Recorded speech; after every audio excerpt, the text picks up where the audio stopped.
Welcome to Sunny Stampin' Studio, and today I'm doing a vintagey looking card using the My Matryoshka stamp set. It's from the new Occasions Mini. It's really cute. It has like a lot of flower leaf patterns. And I've done it in watercolor with reinkers, which I've given it a different look than I would normally do with watercolor with markers. I'll bring this in closer.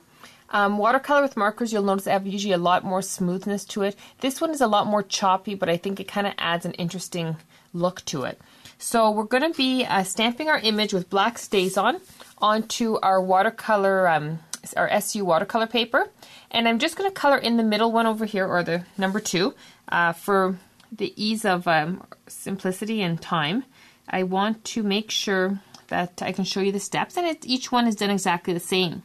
So I'm coloring it in with my aqua brush using some creamy caramel to start.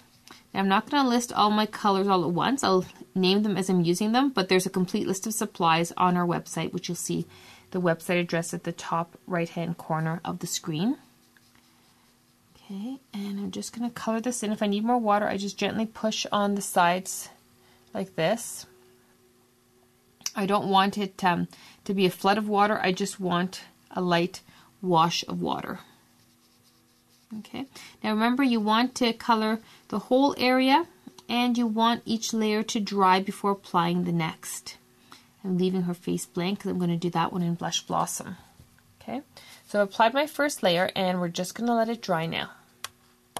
Okay, our first layer of ink is dry. I'm going to squeeze out a little more water in my water brush so that it's, I don't know if you can tell, but I wanted to have just that light amount of water on my hand. So not a flood, but a glisten.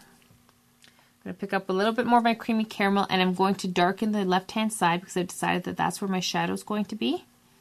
And I'm trying to keep it darker there, and then just lightly spread it into the rest of my little doll. I actually call these things babushka dolls. I don't know if that's a proper name or not, but okay. So it doesn't matter if you go outside the lines, because for this card we're going to be cutting it out. So you don't have to worry if things kind of spread where they're not supposed to. Okay, so I've deepened it up a little more, and I'm going to do the same thing for 2 more coats, and then we'll continue on.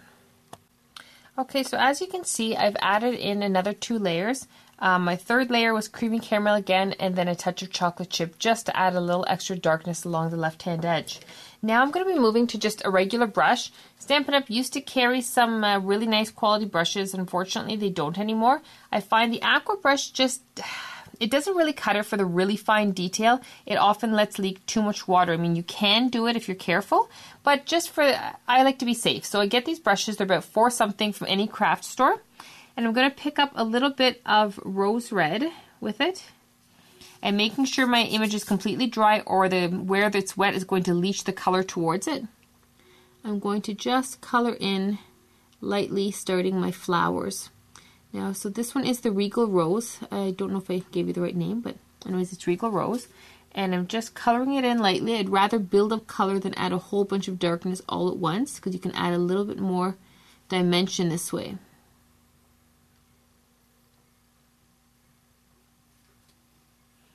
Okay, and I'm going to color in now just this little rose here. Okay, so let that dry, and I'm going to just put a little bit more water on my brush. I want it to be, again, wet but not soaking. And I'm going to do her little ribbon over here.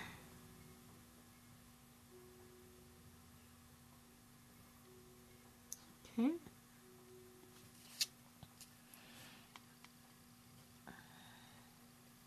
Now the creamy caramel underneath has added a little extra shadow to where I apply the color, and that actually works out well in my favor. It just means that I have that added depth to it. So don't worry about the fact that the creamy caramel is right underneath. Now I'm going to add the color for her face, which I'm going to be using Blush Blossom.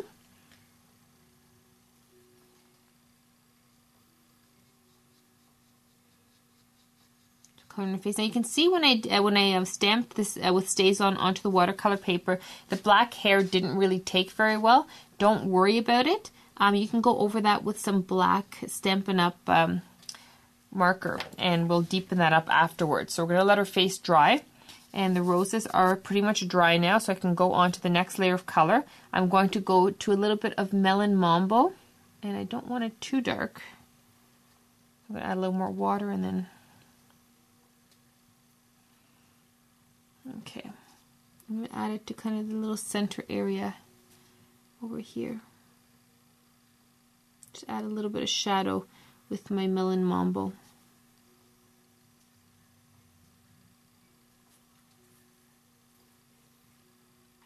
It's very, very tiny little flower, so it doesn't actually take a lot of color to get these done. Okay, so I have that next layer, and I'm going to add a little bit of Melon Mambo to her sash. Just mostly to the left-hand side, and then a little bit to shadow her bow.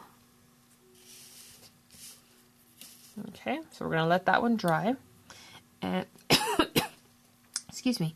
While we're waiting for that to dry, I will add, make sure her face is dry before I do this. Just going to add a little blush to her cheeks. Okay, and then her lips. And we will let that one dry. Now, of course, my finger went and smeared the bow. Watch out for your fingers getting in the way of your project. Okay,